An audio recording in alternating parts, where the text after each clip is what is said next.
decided in my personal transformation that I had to let happen what was going to happen with my business. The reason I had to go that extreme with it was because I had to make myself a priority. My business could no longer be the priority because that wasn't working for me in my life.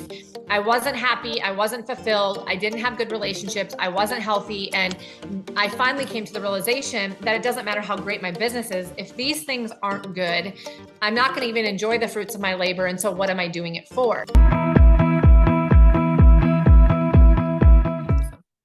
Hi, everyone. This is Lisa Coleman, and you're here with us again on Your Time Is Now, how we're showing you how you can thrive in any real estate market. And today I have Cari Briner with me.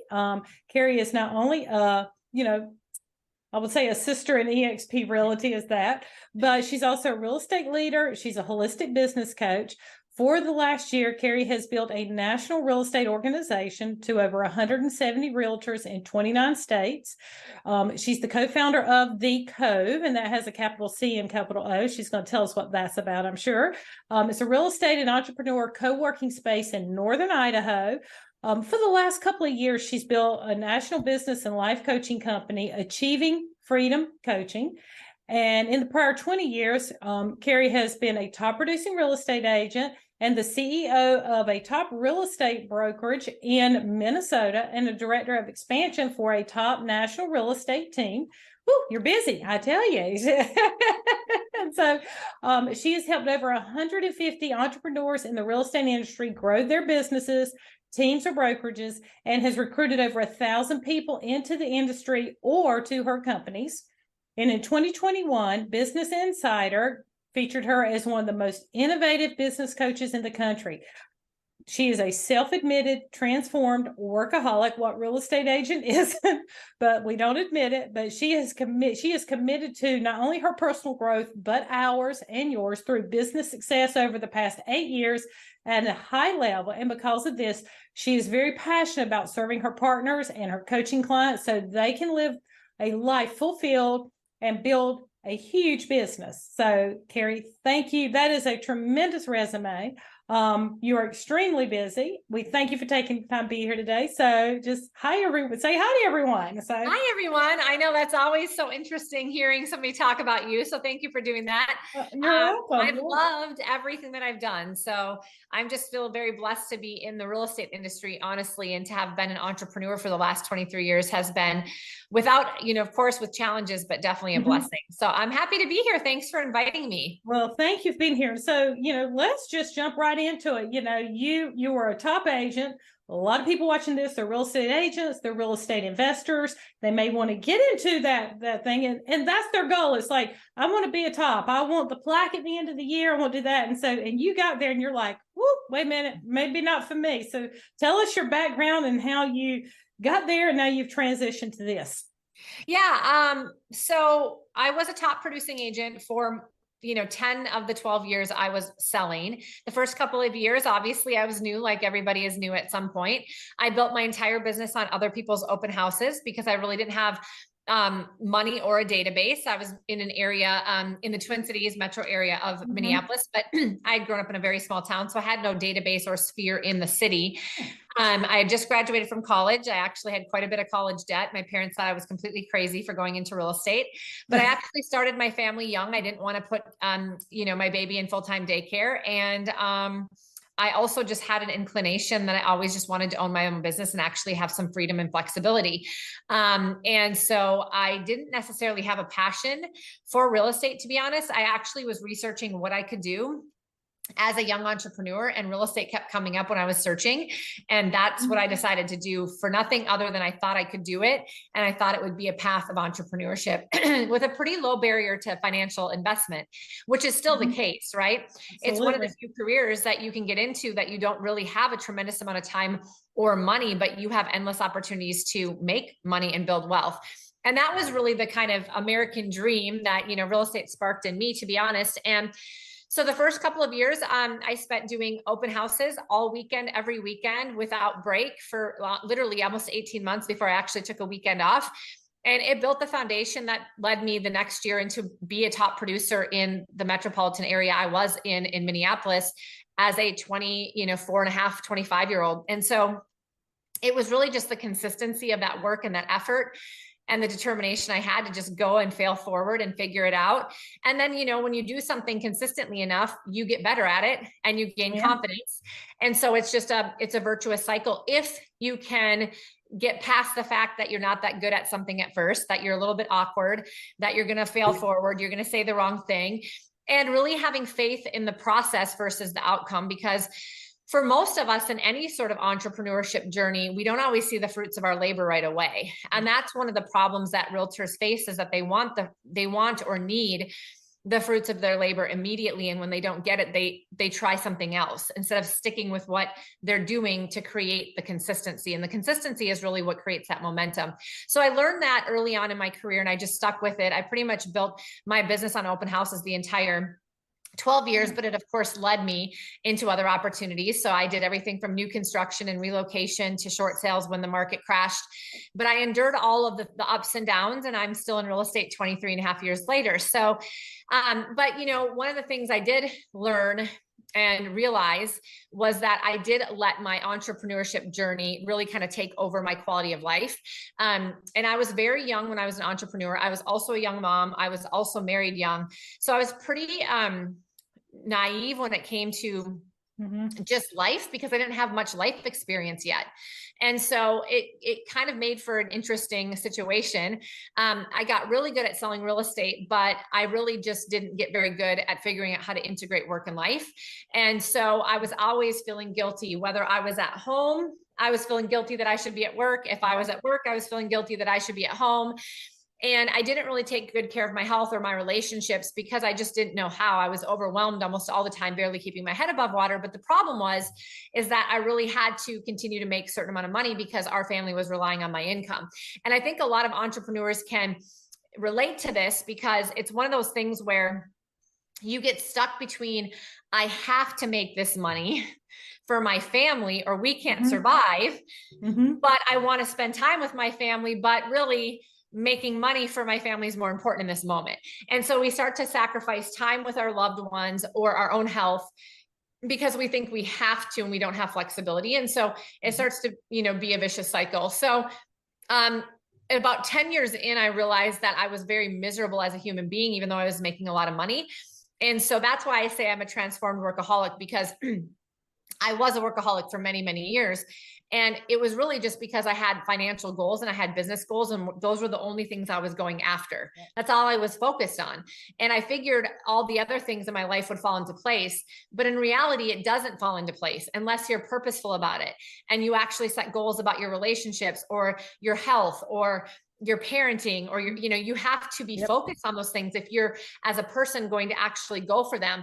And because I wasn't purposeful about that, I started to get just solely focused on one thing, and that was making money and selling real estate. And so I did become a workaholic, but it wasn't who I was.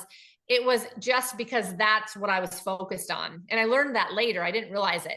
In fact, at the time, I actually thought I was a workaholic, and it was just my personality, and it just was going to be what it was. I actually, succumbed to that idea for a minute until I realized that wasn't true, and I could be anybody that I wanted to be. I just had to make some changes. So that is kind of the basic foundation. And so the reason I got out of selling real estate was because at that moment of transformation, when I made the decision I was going to personally transform and work on myself first and foremost as a goal, and I was just going to let my business do what it was going to do, because that was the priority I had put forth. Because I was going through a divorce, I was not in a very healthy state physically or mentally. I just knew that I had to make some personal changes. And if I did that, my business would end up how it was going to end up. And I was unattached to the outcome. I just knew I needed to change. And in that moment, I had an opportunity to go into leadership for a brokerage. And not coincidental, I'm sure. I think it happened at the right time for the right reason.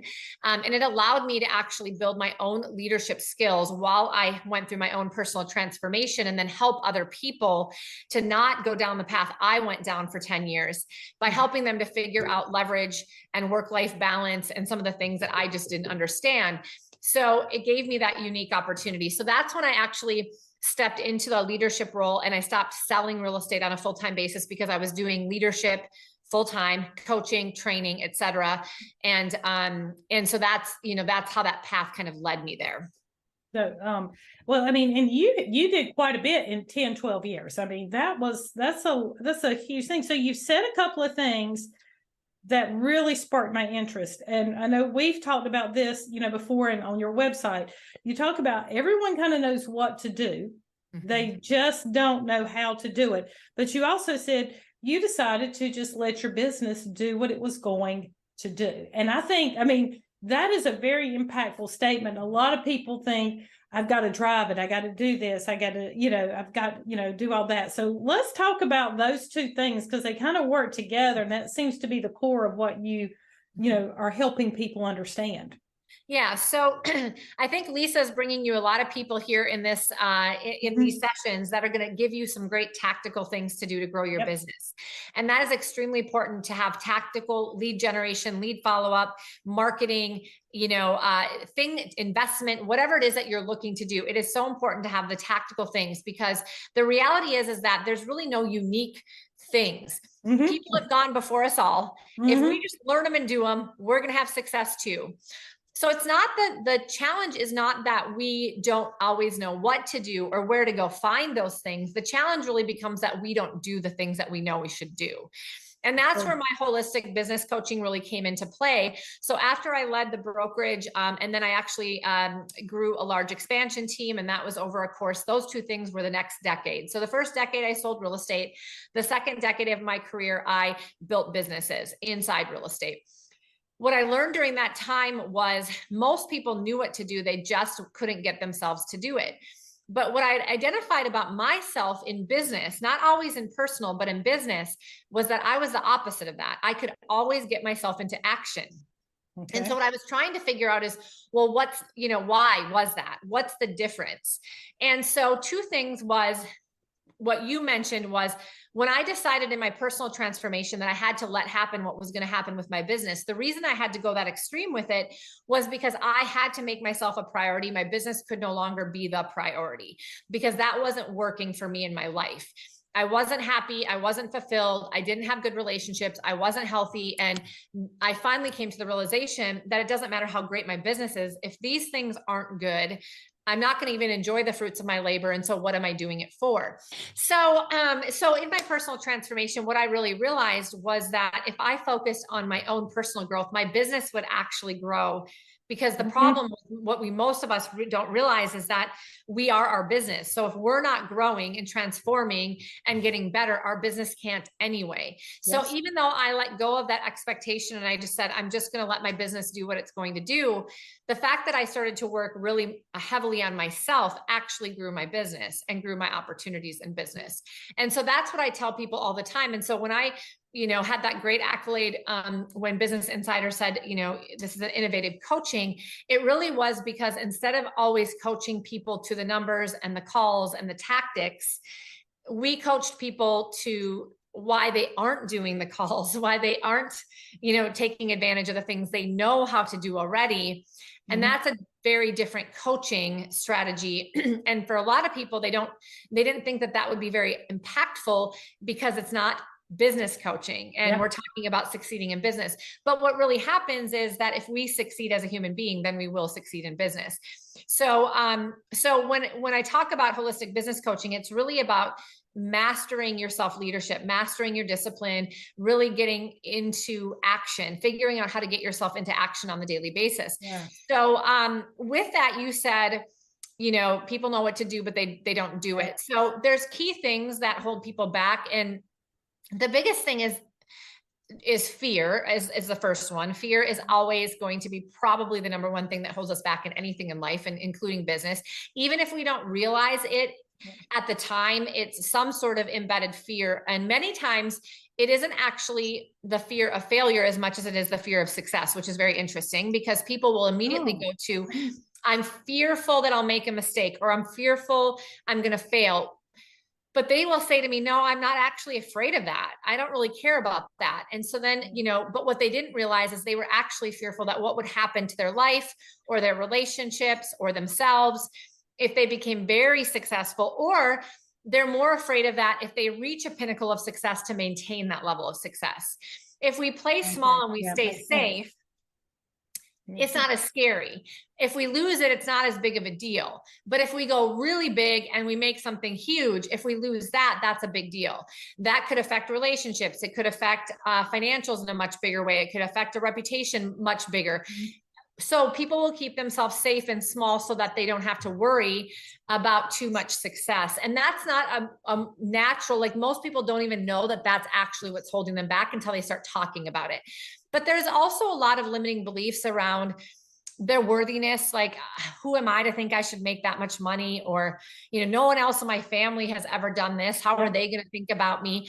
I've always been told that I'm not a good student, like just like weird things from past, like when they were in childhood, that was embedded to them by people that they loved or cared about them, that kind of put them in a box and made them feel like they weren't the organized one, or they weren't the outgoing one, or they weren't the driven one. They were kind of the lazy one, or, because people sometimes say those things about their kids and don't realize what that actually does to their self-belief and their self-identity. So digging into some of those things is really critical, because then you can actually start to identify, why am I not doing the things that I actually know I should do?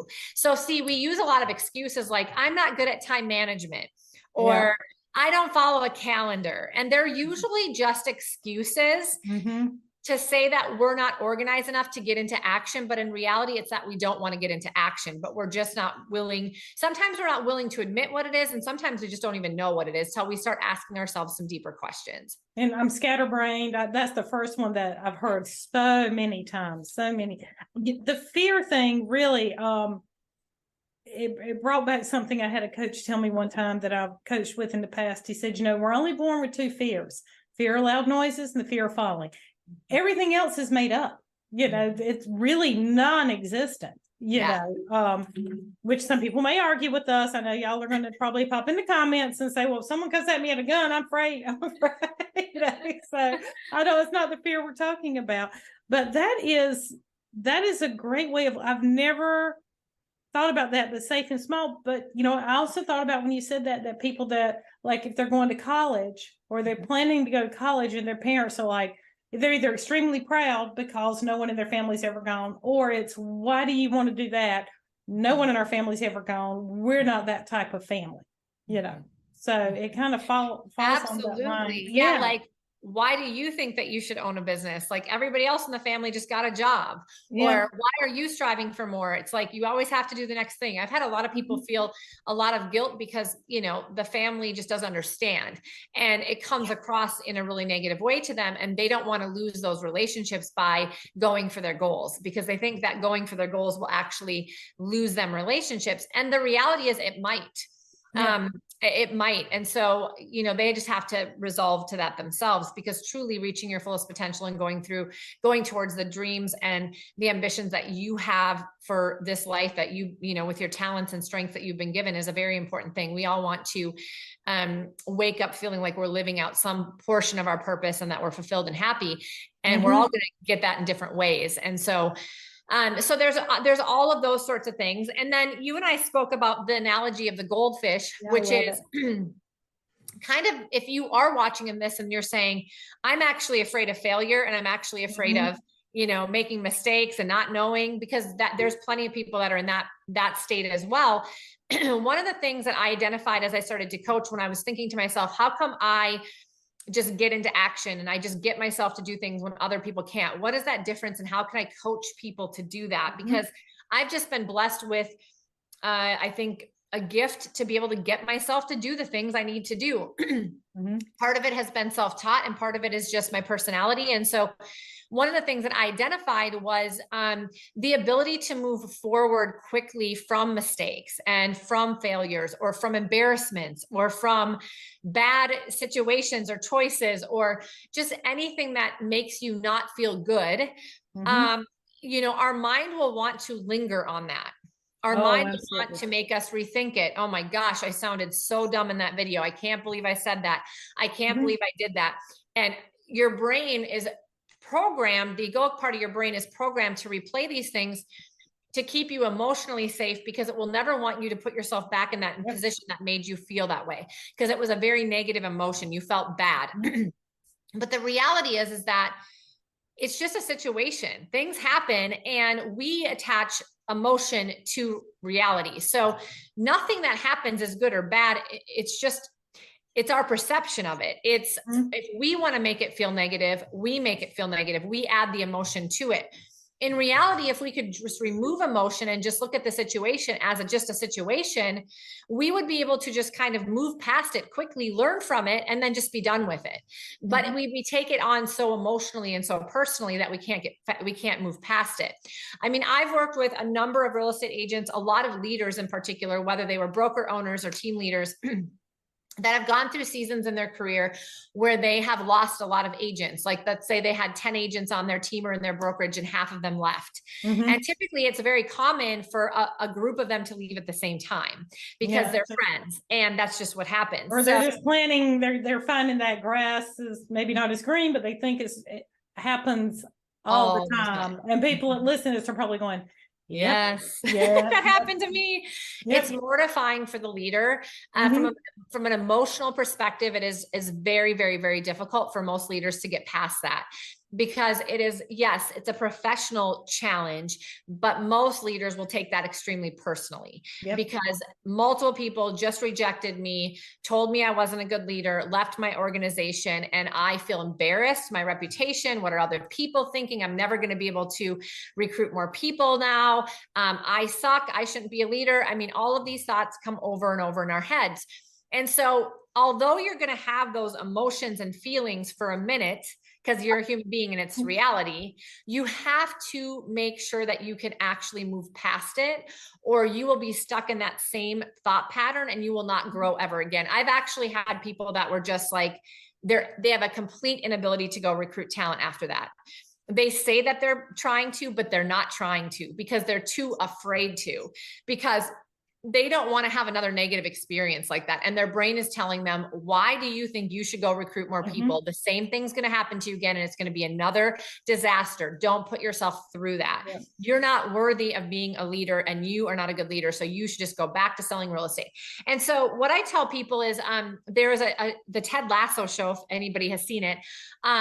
He says that the happiest animal on earth is a goldfish. And then he asks the question, why is that? Because the goldfish has the shortest memory.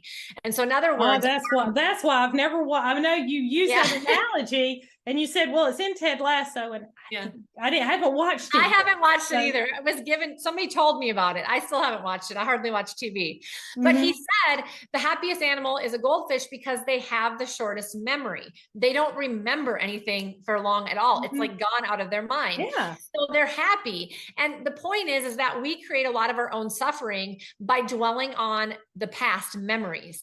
The things that didn't go well, we dwell on them, beat ourselves up over and over again, and we're not happy. That makes us miserable. But what it also does is it doesn't get us to take action. So I've told people, you just have to practice having a shorter memory. And that is something that I've actually done. I've literally trained my brain to move past things very quickly. I listen to, I see what happened. I inform myself and I learn from it, because that's what experiences are supposed to be for. And then I give myself grace and I move on and I literally don't think about it ever again. And in fact, one of the ways I've been able to train myself to forget about it is to replace it with an action right away. So if you are somebody that lingers on the bad experiences or the embarrassing, or you got rejected on a phone call and then you're scared to make your next lead generation call, or a team member leaves you, or whatever might happen, you know, your neighbor lists their home with somebody else and you feel very rejected, all of these things that happen, you need to immediately just know that you're going to feel a way about it. That's okay. Let yourself feel disappointed, mad, upset, embarrassed, whatever it is, because it's just a human emotion. Learn from it. Ask yourself a couple questions. What can I learn from this? What could I have done differently? Sometimes there's nothing you can do, and it just is what it is. But sometimes there's something that you could have probably done a little bit differently, or you could have seen a red flag or something like that. Make note of what it is that you can do to become a better person or a better leader or a better agent, whatever the situation is, and then immediately drop it. It's over. It's done with. It's like it didn't even exist. create a situation in which you have a very short memory. You don't remember it anymore. And the only way I have found to really do that and to move forward is to go do something that gets me into a positive action towards what I want, like really quickly. So for an example, if somebody leaves my organization, and trust me, I've recruited thousands of people, but a lot of people have left me too, right? Because that's just the nature of the business. I will literally, when somebody leaves me, figure out why did they, was there something I can do differently or I should have done differently? And then I will go find somebody to make a phone call to, and I will try to recruit them. And the reason why is because I know that if I don't get myself into immediate positive activity, I can linger on this for a period of time and it will never get me to the next step. So I have trained myself, like how I feel better about that is like actually by doing something that feels opposite of what I want to do. But then I leave that day and I go, okay, this person left the organization because it wasn't a good fit for them. But I went out and reached out to somebody that I know it will be a good fit for. And I had a great conversation and I made note of what I could have done a little bit differently from that last position. We're putting an action in place for that to make it better for everybody. And I go home feeling actually very good about the day versus somebody who would have sat all day and thought about that and never got themselves into action. They would have went home feeling bad. Yeah, and every I day love that you feel bad about it, the harder it's going to be for you to actually get back into action. Well, and you made a very important point. You said, if that person left, maybe they weren't a good fit. And, I'm a big believer in you can't just keep bringing into your life. Something has to let go. There's what's his name? It's either I listen to so many podcasts, but I'm sure you do too. I'm sure we all do. It's either Brandon Burchard or James Wedmore, but I think it's Brandon Burchard. He says he starts every Friday. He sits down, he thinks about his whole previous week from the Saturday to that Friday, and he makes his list of his release list or whatever he calls it. And that's things that have to go away. It's like, what's crap? And so you're right. It's like, you can't focus on it. You probably would bring in a better person that's a better fit because that person was draining the energy, because they weren't happy being there. So I love that analogy. Clients, right? If you're not a leader, this might not resonate with you, but it's the same for your clients. Oh, absolutely. You've got a client that's just draining you, that you work really hard and they just go, oh, I just don't think I want to work with you anymore. And you're so beat up. But in reality, if you could use that energy to go find a different client that is going to be better fit for you, you're actually moving the needle forward in your business. Or you could linger on the fact that somebody left you and you worked really hard and you lost the money, and you could dwell on that for days, and you're going to actually lose yourself a lot more money. And it could be an investor who loses a property or loses money on a property. Is that going to hold them back for purchasing another? Or is it going to free up some opportunities for them to learn and some space to let go of the work that they were putting on that and go put it in something else? So that's a great point you make, Lisa, which is you have to free up space and time and energy and money in some way to give it to something else. And sometimes those things that happen in our life are happening for a reason. And so here's another philosophy. If we always say that happened to me, that's a very victim mentality. That happened to me, that client did that to me, or that agent, they left me and this is what I did for them. Very helpless victim mentality, which makes us feel very bad, makes us feel negative, makes us feel unworthy, and also puts us in a place of inability to control. When you create something that makes you feel like a victim, what you're basically saying to yourself is you have no control over any outcome, that you couldn't do anything about it. And that's a very hopeless feeling. If you can change the simple word of it happened for me instead of it happened to me, it's a one word change, but it changes the entire energy that you feel about a situation. This person leaving my organization, this client releasing their contract from me happened for me because it was draining me. It wasn't the right fit. I wasn't the best version of myself in that moment. I learned something from it. And therefore it is for me. And now I am in hope. When you are in hope, you will feel more energetic and more positive to get into action because you have control. So very subtle word changes and when things happen to you can also help you get into action after a bad experience or something of a failure. I love that phrase, in hope. You're now in hope. And but and I've heard that before. It's not happening to me, it's happening for me, but I haven't heard anyone phrase it. I wrote it down. When you say something's happening to me, you're saying I don't have any control over this. I'm letting this person control me. That's I think that's the first time I've heard that analogy. So that is a great way, to frame it and everything. So, I mean, I could go on and on and on. This is so impactful. That is a good word. That is so impactful. So, I had some other notes here and things, but we're getting to the end of our session because this has just been so full of information, like I said, and things people can use. But, if someone wants to continue with you, you're being very generous with your time, which we were just talking about. Now you're freeing up your time for something else. You have a gift for everyone. Let's tell everybody what that is, because it's, like I said, it's extremely generous. So thank you. Yeah, if you go to my my website, which is just www.levelupwithcari.com, and I think you can see on the screen how you spell my first name. It's just Cari. So levelupwithcari.com. You can actually schedule a free 30-minute call, which is kind of just an introductory get to know you call. But if you listened to this session and you reach out, you can put some notes in there that this is how we connected. I will go ahead and extend our call to an hour, which would be normally a paid coaching session. People go to my website and pay me for coaching all the time, but I will offer that to you for free. So that is extremely generous, especially a full hour. So y'all remember, when you sign up, she has a section that usually it's on there. It says, what do I need to know before that? Make sure you tell her that you are, you met her through the Your Time Is Now series, so you can get that full hour. So now, I told you before, I like to ask some fun questions. So, and it's very interesting to hear if people, listen to the entire series. It's going to be interesting to hear what everybody says, and people come up with a lot of different things. So here's your first one.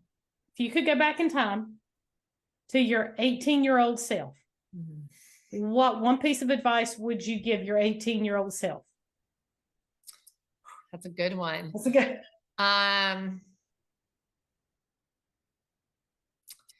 My 18-year-old self, I think that the one thing that I have learned now that I wish I would have known then was really to connect with myself as a human being, and to not put so much value on what the outside world saw me as. Oh, that's a good one. My last, 12, 15 years has been so much more on my own personal and spiritual growth. And it has made me a much, much happier person. I would say at 18, I was my happiness depended on the outside world and what people thought of me, or material things. And that's a lot of pressure, but it's also not fulfilling, and it actually doesn't bring us much joy at all. And I think that if I would have known that even in my 20s, honestly, even when I was 30, even my life would have 5 been years ago. Yeah, like seriously. So that's a good, because, I think all 18-year-olds, I know when I was especially 18, 20, you're just so, concerned with, and I think it embeds in you. It takes a lot to get past that mindset. So here's a good one. If you could watch one movie, just one, you only get to pick one over and over again. That's the only movie you ever get to see again. What would you pick and why? Oh my gosh, this is a hard question because I hardly watch any movies. There would be no other reason other than I literally just love this movie. I love the energy of it and the storyline, and that is Top Gun. And, and I watched the newest version of it, and I loved it even more. I haven't seen that yet. I have to see that. I haven't seen that. Oh, you have to watch the newest one. I've already watched it twice. It's funny because I don't watch movies often at all. And that particular movie, for some reason, in my youth, always got me very energetic. And it's just like this, just empowering. I always had this feeling of you can do anything.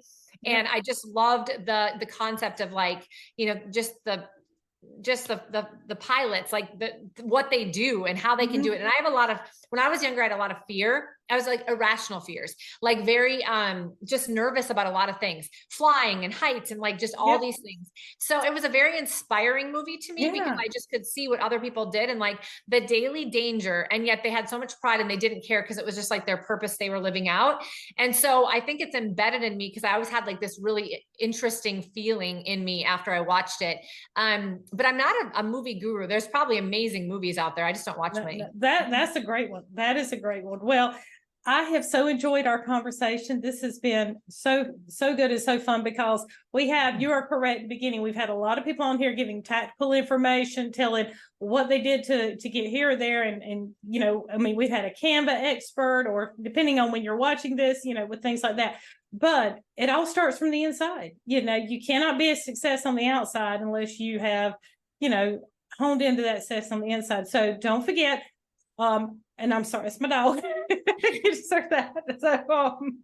But anyway, the link is at the bottom of this. Reach out to Cari. I apologize for Harley doing that. And we're just going to wrap it up with that. That's our alarm. So thank you, everyone, for joining us today on Your Time Is Now, How to Thrive in Any Real Estate Market. And we'll see you again soon. Thank you. Thanks, guys. Bye.